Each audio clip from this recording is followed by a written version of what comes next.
लेकिन अब उनके इस चीज़ को ऑथेंटिकेशन इस चीज़ से मिलती है कि उनके भाई राहुल गांधी वो भी अब मानते हैं कि प्रियंका गांधी बहुत ज़बरदस्त है। कहीं ना कहीं राहुल गांधी ये इशारा कर बैठे या कर रहे हैं कि प्रियंका गांधी उनसे बेहतर है।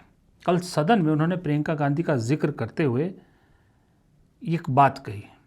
So we don't get that input, but we have our mothers and our sisters. Yesterday, I was watching my sister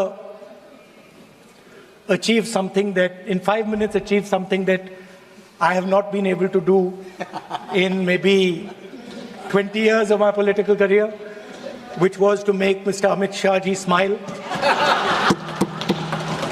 There's something that I also need to practice and learn, and I was feeling very proud as an older brother as she was doing that, delivering the speech in a way that is different than mine, of course. जिस चीज़ का जिक्र राहुल गांधी कर रहे हैं ना, पहले वो भी सुन लीजिए। हंस रहे हैं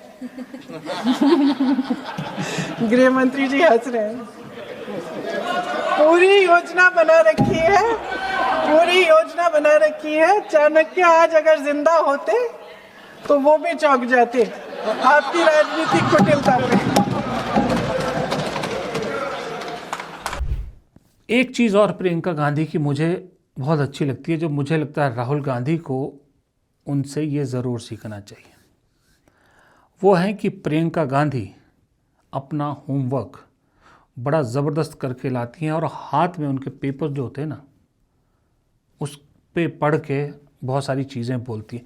कोई बुराई नहीं है, राहुल गांधी जी को मैं कहूँगा पढ़ के बोलने में कोई बुराई नहीं है। अगर आप कुछ पॉइंट बोलना चाहते हैं, उससे क्या होता है कि आपके बोलने का फ्लो बना रहता है, आपकी बात का इम्पैक्ट ज़्यादा आता है। और जिस तरह से राहुल गांधी की बात पर टोका टिप्पणी की जाती है ना, टोका टाकी की जाती है, उस हालत में तो राहुल गांधी के लिए ये ज़्यादा बेहतर है कि अपने मेन पॉइंट्स सारे लिख के लाएं और ताकि एक फ़्लो में अपनी बात कह दें।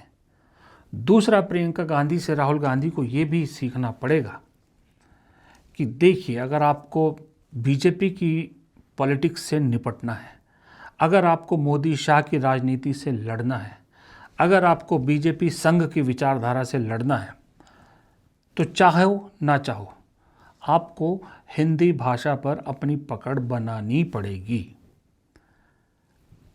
चुनावी सभाओं में बोलना अलग चीज़ होता है, सदन के अंदर रिकॉर्ड में जाती हैं चीज़ें, सदन के अंदर लोकसभा टीवी के ज़रिए सब लोग देखते हैं। वहाँ अपनी बात का इम्पैक्ट रखने के लिए बेहद ज़रूरी है कि आप जिस भाषा में सबसे कंफर्टेबल हो वो बोलें। राहुल गांधी पिछले 2-3 बार से इंग्लिश में अपनी बात कह रहे हैं, क्योंकि इंग्लिश में वो कंफर्टेबल हैं और अपनी बात को ज़्यादा बेहतर तरीके से समझा सकते हैं। लेकिन प्रॉब्लम ये है कि मेजॉरिटी ऑफ द स्टेट जहाँ बीजेपी से आपको लड़ना है वो हिंदी भाषी हैं। मैं जिनके लिए वीडियो बनाता हूँ, आप जो लोग देख रहे हैं, आप में से भी बहुत सारे, क्या काफ़ी लोग ऐसे हैं जो हिंदी में नेता की बात सुनना पसंद करते हैं। हिंदी आज ऐसी हो गई है, इस सरकार को मैं इतना क्रेडिट तो ज़रूर दूंगा कि हिंदी भाषा को इन्होंने पहुंचा दिया है, काफ़ी दूर तक पहुंचा दिया।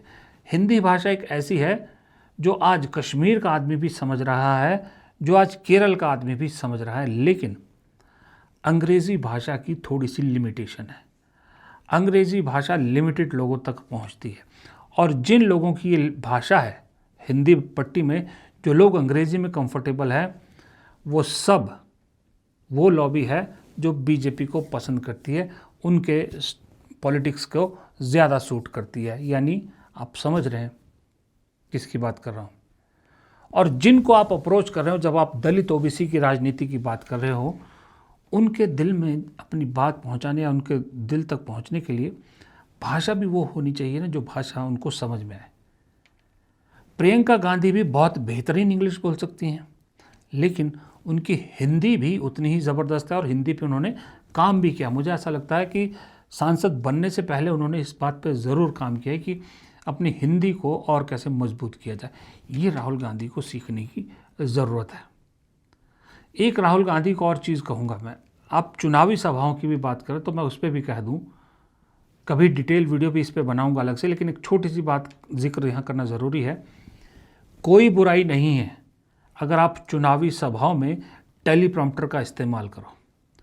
आज दुनिया के किसी भी नेता को आप देख लीजिए, किसी भी देश के किसी भी नेता को देख लीजिए, सब लोग टेलीप्रॉम्प्टर का इस्तेमाल करते हैं, क्योंकि ह्यूमन बीइंग है, नहीं याद रहता है कि क्या क्या बोलना चाहता हूँ, पॉइंटर्स नहीं याद रहते हैं। और ख़ास करके दिन में अगर 2-2, 3-3 चुनावी सभाएं आपको संबोधित करनी है तो नहीं चीज़ें याद रहती हैं। टेलीप्रॉम्प्टर आपका एक फ्लो बनाता है, और आप अगर भाषा में कंफर्टेबल नहीं है, हिंदी भाषा में, तब तो टेलीप्रॉम्प्टर आपकी और ज़्यादा मदद कर सकता है। वरना मोदी जी जो गुजराती भाषा में कंफर्टेबल थे, टेलीप्रॉम्प्टर नहीं होता तो मोदी जी का आज जो स्टेचर है वो नहीं होता, शायद मोदी जी कहीं पीछे रह जाता, इम्पैक्ट होता ही नहीं। तो टेलीप्रॉम्प्टर इस्तेमाल करने में कोई बुराई नहीं है, मेरी तो ये राय है। लेकिन ओवरऑल ये है कि प्रियंका गांधी का भाषण सुनने में सही में मज़ा आता है। प्रियंका गांधी को सुनने में मुझे राहुल गांधी का सदन और चुनावी सभा अगर आप बताओगे तो मुझे चुनावी सभा उनकी ज़्यादा पसंद आती है, लेकिन प्रियंका गांधी की मुझे चुनावी सभा से ज़्यादा सदन में उनके जो सटीक भाषण होते हैं वो बहुत पसंद आते हैं।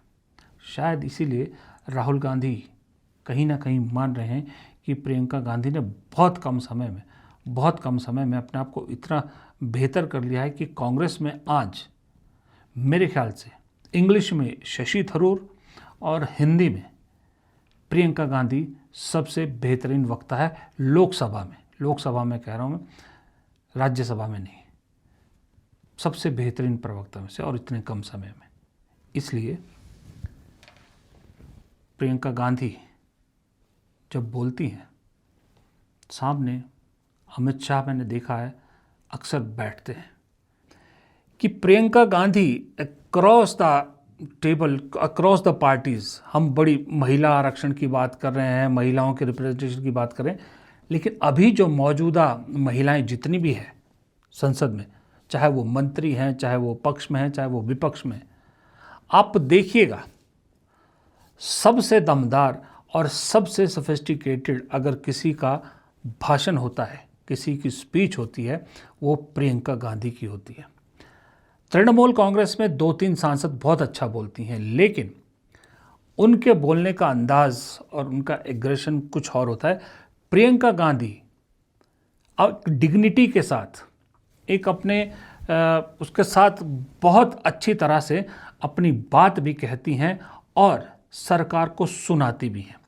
अब हंसते हुए गृह मंत्री अमित शाह को ये कहना कि चाणक्य होते तो वो भी हैरान हो जाते, सीधा सीधा अमित शाह पे कटाक्ष था, क्योंकि आपको मालूम है अंधभक्त उन्हें चाणक्य कहते हैं आज का।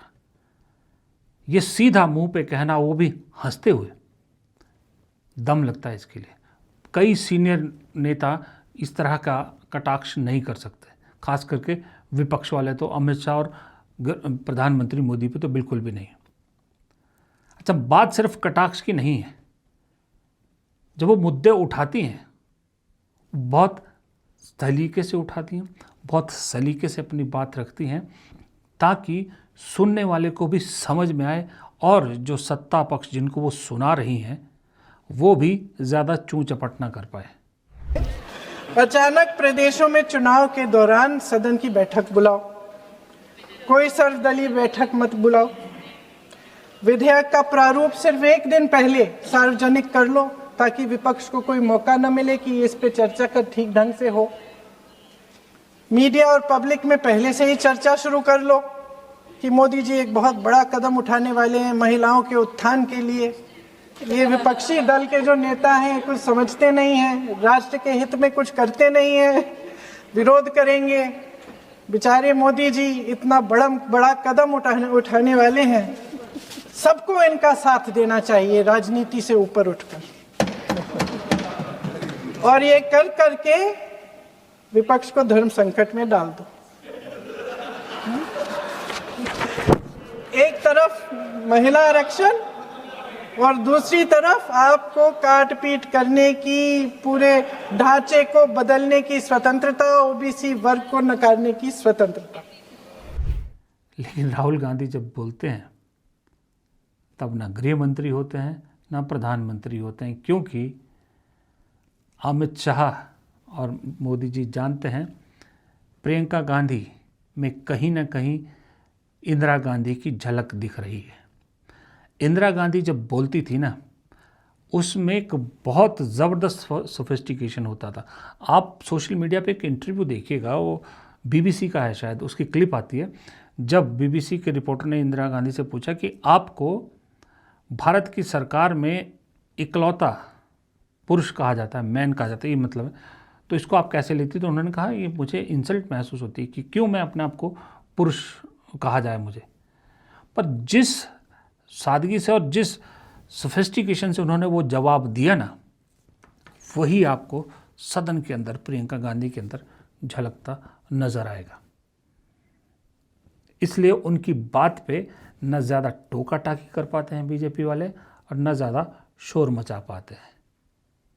सोचिए, अगर कहीं प्रियंका गांधी 10 साल पहले चुनावी राजनीति में आ गई होती तो इस वक्त सदन में क्या सीन होता। फिलहाल इस वीडियो में इतना ही। प्रदीप चौहान को दीजिए इजाज़त। नमस्कार।